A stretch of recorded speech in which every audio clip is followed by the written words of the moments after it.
reçu son nom de la péricope évangélique du jour, dimanche de la Samaritaine.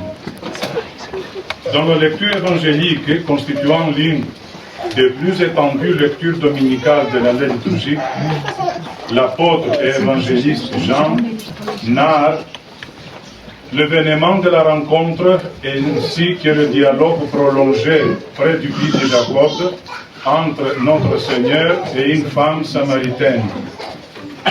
Une femme confrontée à de multiples difficultés personnelles et sociales, qui néanmoins, comme en témoignent ses interrogations adressées à Christ, possédait une solitude compréhension de la foi et de ses enseignements.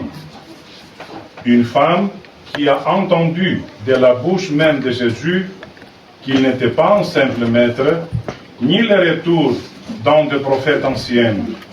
La Samaritaine reçut l'assurance de Jésus qu'il était le Messie attendu, à savoir le Christ.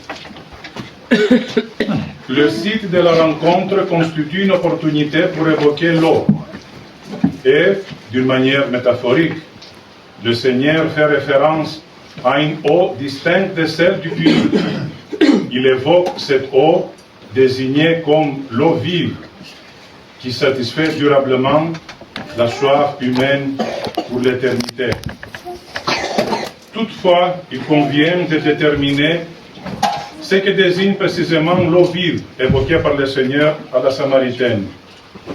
Il s'agit de la grâce divine manifestée à Saint-Esprit.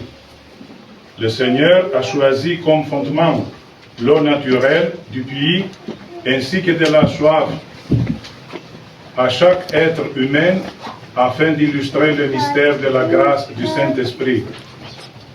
La chaleur méridienne, le site désertique, le puits, la cruche, l'eau et la soif ont tous agi en tant que symbole permettant au Seigneur d'illustrer le mystère de la grâce divine sans laquelle l'homme ne peut vivre.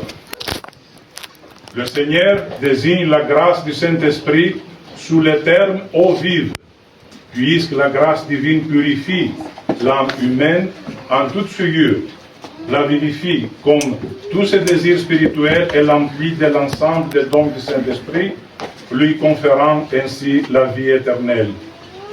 Par le biais de ce mystère, il nous insuffle la vie, octroie le pardon, la rédemption, la plénitude ainsi que le salut. Il nous fait renaître à une existence nouvelle, en l'instar de ce qu'il s'est accompli avec